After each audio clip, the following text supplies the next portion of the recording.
entuziasm uriaș adus de această reușită a lui Băluță.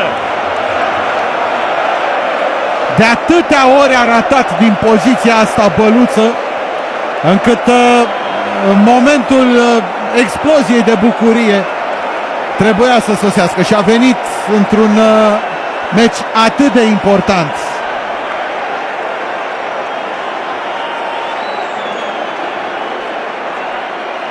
Excelent a fost recuperarea Lui Hristo Radunovic. Centrează pentru Tănase. Băluță! Gol! Într-un meci atât de important.